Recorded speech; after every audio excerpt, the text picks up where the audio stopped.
Video topic হচ্ছে দূরের রোগের চিকিৎসার দেওয়ার কৌশল। সমস্ত জাদুবান কুফুরি কেটে দিতে পারবেন দূর থেকে। রোগী আমেরিকা থাকুক, সৌদি আরব থাকুক, কুয়েত থাকুক, সমস্যা নাই। আমরা যেখানে থাকেন সমস্যা নেই। দূরের রোগীর চিকিৎসা দেওয়ার কৌশলটা এখন বলবো ইনশাল্লাহ। ওমার তৌফিক ইল্লা বিল্লাহ, মাদানিল্লাহ আল্লাহ, আল্লাহ আমরা তৌফিক দান করেন। সর্বপ্রথম নিয়ত করবেন, প্রত্যেক কাজে নিয়ত করতে হবে। বুখারী শরীফের 1 নম্বর হাদিস, ইন্নামা আমালু বিন্নিয়ত। আগে নিয়ত করে নেবেন আল্লাহ মহান রাব্বুল আলামিনের দরবারে, এবং ফরজগারে জীবনযাপন করবেন এবং মখলেস বন্ধ হইতে হবে। ফরজগারে জীবনযাপন করতে হবে, 5 ওয়াক্ত নামাজ আদায় করতে হবে, তাহাজ্জুদ নামাজ আদায় করতে হবে যদি কাজের সফলতা পেতে চান। তো সমস্ত উলিয়া উলিয়ার, গাউস কুতুবের, পীর পয়গম্বরের দোহাই দিবেন। দোহাই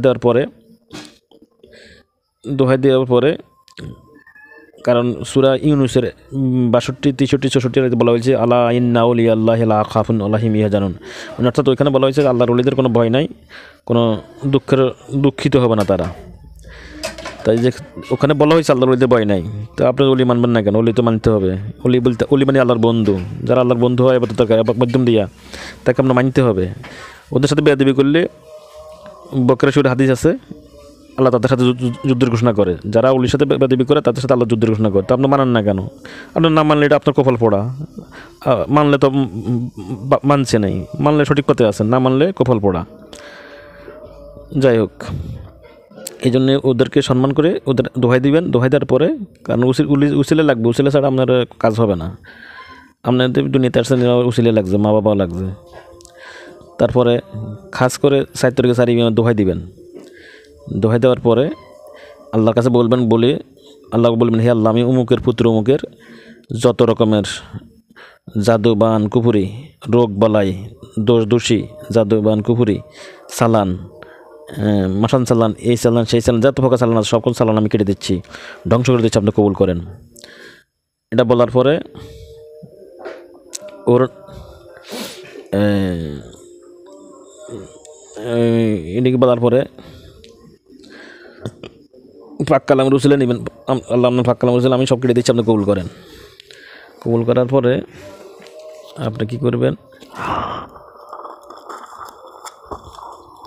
সর্বপ্রথম একটি কাগজে ওই রুগীর নাম, রুগীর মাতার নাম লিখবেন, মা পিতার নাম লিখবেন। সর্বপ্রথম একটা কাগজের রুগীর মাতার নাম ও পিতার নাম লিখবেন। লেখার পরে ওই ডাইন হাতটা ওই কাগজের উপরে রাখবেন। ডাইন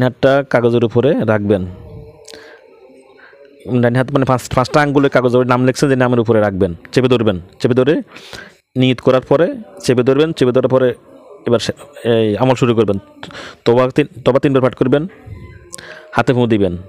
দুরূদ শরীফ, যে কোনো দুরূদ শরীফ 11 পাঠ করে হাতে ফুঁ দিবেন। সূরা জুকরুকের 79 নম্বর আয়াত, সূরা জুকরুকের 79 নম্বর আয়াত, আবরাবু আমরান ফাইন্নামা মুবরিমুন, এটা 121 বার পাঠ করে 3টা ফুঁ দিবেন। 121 বার পাঠ করার শেষে 3টা ফুঁ দিবেন। তারপর আবার দুরূদ ইব্রাহিম 1 বার অথবা 3 বার পাঠ করবেন। এর সাথে পাঠ করবেন সূরা শুরার মতো, সূরা 130 নম্বর আয়াত, ওয়াইজা বাতাসতুম জব্বার, এটা পাঠ করবেন মাত্র 7 বার। এরপর পাঠ করবেন সূরা সফফাতের 120 নম্বর আয়াত সম্ভবত, সালামুন আলা মুসা ওয়া হারুন, এটা পাঠ করবেন 7 বার।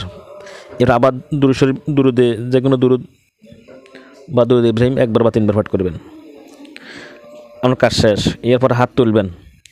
হাত তোলার পরে আল্লাহ আবার নিয়ত করবেন, আল্লাহ আমি তার সমস্ত ওই লোকের ওই নাম বলবেন, রোগীর নাম বলে সমস্ত যত কিছু ক্ষতি আছে সমস্ত ক্ষতি কেটে দিচ্ছি, তুমি কবুল করো আল্লাহ, তুমি তো সব জানো, তুমি আলিমুল গায়েব। এটা বলে সাদা আঙ্গুল দিয়ে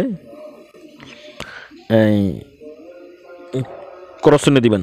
ওই কাগজে দিয়ে নাম লেখেন, নামের উপরে করস চিহ্ন দিবেন। মানে আপনি কাটতেছেন, আপনি মনে করেন আমি কাটতেছি, তুমি কবুল করো। আপনি কল্পনা করবেন আমি কাটে দিচ্ছি, সব কেটে যাচ্ছে। মনের রুহানি শক্তি দিয়ে কল্পনা করবেন, রুহানি শক্তির মাধ্যমে যে আমি সাদা আঙ্গুল দিয়ে সব করস দিবেন, 3টা 4টা করস দিবেন। করস দিয়ে মনে আমি কেটে দিলাম সব, আল্লাহ তুমি কবুল করো।